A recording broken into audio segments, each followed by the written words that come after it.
Okay, so I went ahead and filled in the calculations for each segment of this composite map. So we figured from cross one, I totaled it up. I got 2003. I added up 55 plus 46 divided by 2003. That's going to be 5.04%, which is 5.04 map units.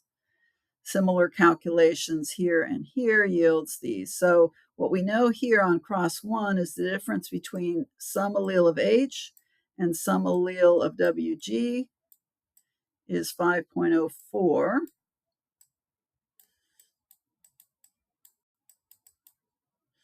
The distance from some allele of WG to some allele of LG is 10.22. Sorry, I'm having to draw with my mouse. And then the distance between H and LG is the longest distance. Here's H, here's LG, 15.1.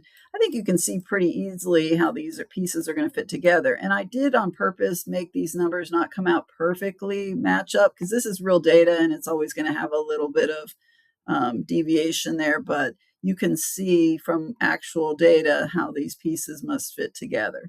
So I would start, when you composite it, start with the biggest one. So 15.1 map units is the distance between H and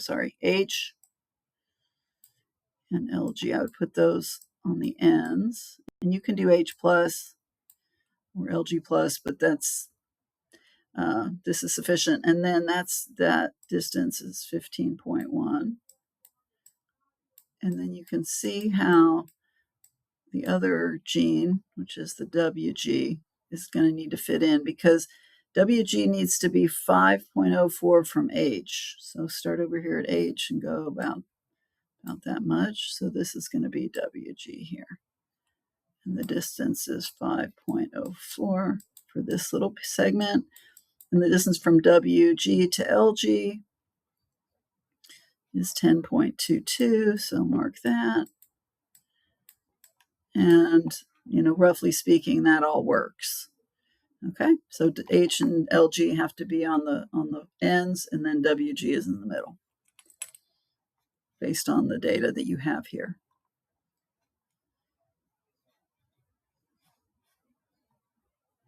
Okay, problem 5.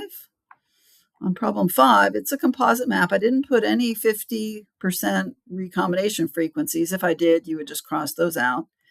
But based on this map that you're going to build from this data, I'll ask you a question. What's the difference from S to Q?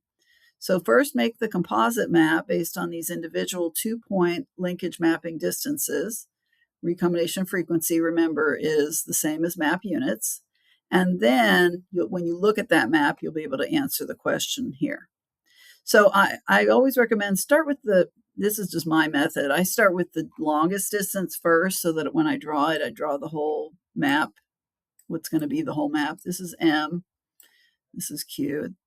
You could put Q on the left side and M on the right side. That's 28. So I'm sketching this out so that I can answer the question. R to Q is 24. So here's Q. I'm going to go 24. I'm going to put R here. And I'm going to put this piece is 24. And then M to S is 15. M to S, about halfway here. So it's going to start to get a little messy, but stay with me. S here. That's going to be 15 for that little piece. R to S is 11. So that would be R to S is 11. R to S is 11. M to R is 4. That would be this piece here. So M to R is 4. R to S is 11. M to S is 15. That all works out perfectly.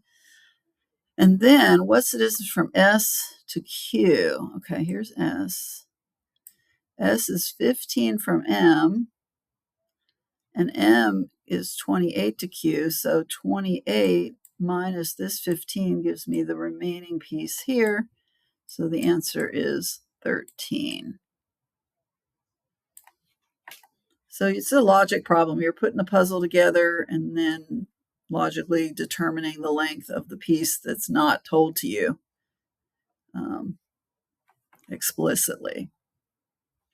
But you can solve it if you can solve the map, you can answer that question. So just put the pieces together and figure out what the missing piece length must be. All right. So if you have any issues with these, please let me know and we can go over them again. Or usually students get this pretty quickly, but there may be some little thing that's still not clicking. So let me know.